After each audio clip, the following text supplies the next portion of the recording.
Bismillahirrahmanirrahim. Assalamualaikum warahmatullahi wabarakatuh. Semangat pagi, semangat belajar, semangat kerja keras. Perkenalkan, nama Bapak Sugeng Sulistiono yang mengampu mata pelajaran pendidikan agama Islam.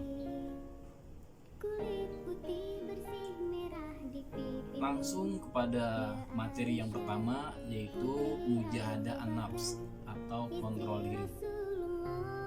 Kita lihat Quran surat Al-Anfal surat yang ke-8 ayat 72. Sudah ketemu semuanya? Kita baca bersama-sama. A'udzu billahi minasyaitonir rajim. Bismillahirrahmanirrahim. Innal ladzina amanu wa hajaru wa jahadu bi amwalihim wa anfusihim fi sabilillahi wal ladzina awaw wa nasaru ulaika ba'duhum awliya ba'd wal ladzina amanu wa lam yuhajiru ma lakum min walayatihim min syai'in hatta yuhajiru wa in istansarukum fid dini fa'alaikumun nasaru illa ala qaumin bainakum wa bainahum misaqu wallahu bima ta'maluna al-basyir. Yang artinya, sungguhnya orang-orang yang beriman dan berhijrah serta berjihad dengan harta dan jiwanya pada jalan Allah, dan orang-orang yang memberikan tempat kediaman dan pertolongan kepada orang-orang muhajirin, mereka itu satu sama lain saling melindungi dan terhadap orang-orang yang beriman tetapi belum berhijrah, maka tidak ada kewajiban sedikit pun atasmu melindungi mereka sebelum mereka berhijrah. Akan tetapi jika mereka meminta pertolongan kepadamu dalam urusan pembelaan agama, maka kamu wajib memberikan pertolongan kecuali terhadap kaum yang telah ada perjanjian antara kamu dengan mereka, dan Allah melihat apa yang kamu kerjakan. Pesan dari Quran surah Al-Anfal 72 yang pertama adalah peristiwa hijrah, di mana ada kaum muhajirin, yaitu kaum muslimin yang berhijrah dari kota Mekah ke Madinah. Mereka melakukan hijrah karena keimanan. Mereka berhijrah, mereka berjuang dengan harta dan jiwa. Dan dalam peristiwa hijrah tersebut juga ada golongan yang kedua, yaitu kaum Ansor, kaum Madinah, kaum yang menerima kaum muhajirin, yang memberikan tempat dan kediaman, penolong dan membantu. Yang ketiga adalah kaum muslim yang belum berhijrah. Muhajirin dan Ansor saling melindungi, hidup berdampingan dan saling tolong menolong. Muhajirin dan Ansor melakukan jihad dengan harta dan jiwanya atas dasar keimanan. Allah Maha melihat dan mengetahui apa yang dikerjakan. Dalam Quran surat Al-Anfal tersebut menjelaskan bahwa kaum Muhajirin dan Ansor telah memberikan teladan dalam mujahadah nafs, dalam kontrol diri. Nah, apa itu mujahadah nafs? Mujahadah nafs adalah perjuangan sungguh-sungguh melawan hawa nafsu atau bersungguh-sungguh menghindari perbuatan yang melanggar hukum Allah Subhanahu wa taala. Nah, apa itu nafsu? Nafsu menurut Al-Quran dibagi menjadi 3. Ada nafsu amarah, ada nafsu lawamah, ada nafsu mutmainah. Apa itu nafsu amarah? Nafsu amarah adalah mendorong manusia kepada keburukan.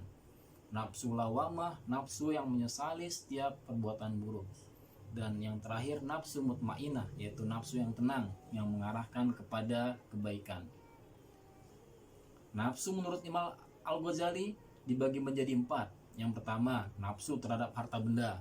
Pengen punya harta benda yang banyak, pengen punya rumah, pengen punya mobil, pengen ini, pengen itu. Yang kedua, nafsu amarah. Hawanya, nafsunya pengen selalu marah-marah, ada aja yang dia kesel misalkan. Nafsu kesenangan duniawi. Nah ini, jadi dia inginnya hidup terus dengan masalah dunia ini. Yang keempat adalah nafsu syahwat.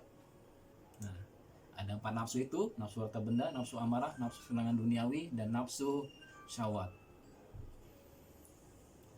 sebab-sebab turunnya ayat atau asbabun nuzul dalam surat Al-Anfal ayat 8 tadi, menurut Ibnu Munzir, ayat ini turun sebagai jawaban dari pertanyaan kaum muhajirin. Bagaimana kalau kaum memberi dan menerima harta waris dari saudara kami yang musyrik? Ayat ini turunkan sebagai penjelasan bahwa antara mukmin dan kafir tidak saling mewarisi harta. Dan ayat ini turun menjadi dasar bahwa warisan itu diberikan bagi orang yang memiliki hubungan kerabat, pernikahan, dan satu agama. Nah, manfaatnya apa? Dari kita mengambil kontrol diri dan hikmahnya. Manfaat dan hikmah kontrol diri: 1. Hati semakin bersih dan tenang. Yang kedua, memperoleh kebahagiaan lahir dan batin. Yang ketiga, diberi kemudahan oleh Allah Subhanahu wa Ta'ala dalam mengerjakan amal soleh.